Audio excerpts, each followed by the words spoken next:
Hello বন্ধুরা, আশা করি সবাই ভালো আছেন, সুস্থ আছেন। আর নিয়ে চলে আসলাম আমার নতুন আরও একটি ব্লগ। বলেছিলাম যে এরকম যে প্রতিদিন আপনাদেরকে কিছু একটা আপডেট দিতে থাকবো। আর জানেন যারা প্রবাসে থাকে, আমরা তো আত্মীয় স্বজন সবাইকে ছেড়ে এখানে থাকি। দেখা যায় আমাদের বন্ধু বান্ধব যারা আছে, বন্ধুরাই আসলে একটা প্রিয় সার্কেল বা পরিবার হয়ে যায়। তো কেন বলছি এই কথা, গিয়েছিলাম আমার এক প্রিয় আপুর মেয়ের হলুদ সন্ধ্যাতে। আমি ভাবলাম হলুদ সন্ধ্যাতে গিয়ে কি হলো বা কি করলাম আপনাদের সাথে ভিডিওটি শেয়ার করি। এইখানে আমার মেয়ের খুনসুটিই চলছিল সারাক্ষণ। আমি শুধু এর পিছন দৌড়চ্ছি আর এর মতো করে দৌড়চ্ছে। সবার সাথে ওর ফ্রেন্ডশিপ হয়ে যায়, এটা একটা প্লাস পয়েন্ট। আর এখানে আমার অনেক আপুরা ছিল যারা সারাক্ষণ ওকেই দেখছিল বা তদারকি করছিল। তো বলছিল ওর মতো করে খেলছে, তাহলে তুমি এত প্যানিক হচ্ছ কেন?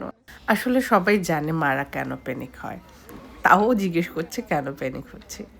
সব কিছু শেষে এটাই ভালো লাগছে, একটা বিয়ের অনুষ্ঠানে অ্যাটেন্ড করতে পেরেছি।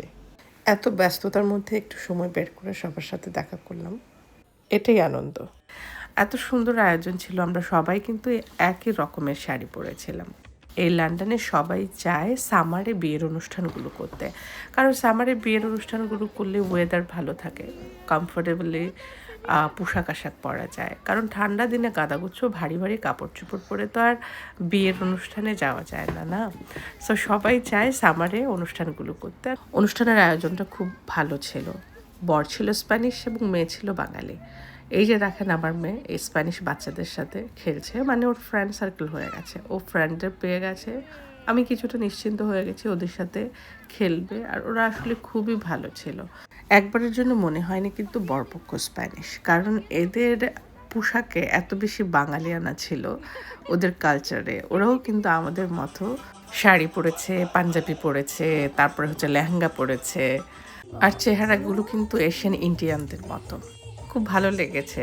আসলে ভালোবাসা এমন একটা জিনিস, সেটা একই দেশের বা একই গোষ্ঠীর হতে হবে সেটার কোনো মানে নেই। মানুষ তো সবাই এক, ভালোবাসার অনুভূতি এক। ভিডিওটি কেমন লাগলো অবশ্যই কমেন্টে জানাবেন। সবাই ভালো থাকবেন, সুস্থ থাকবেন।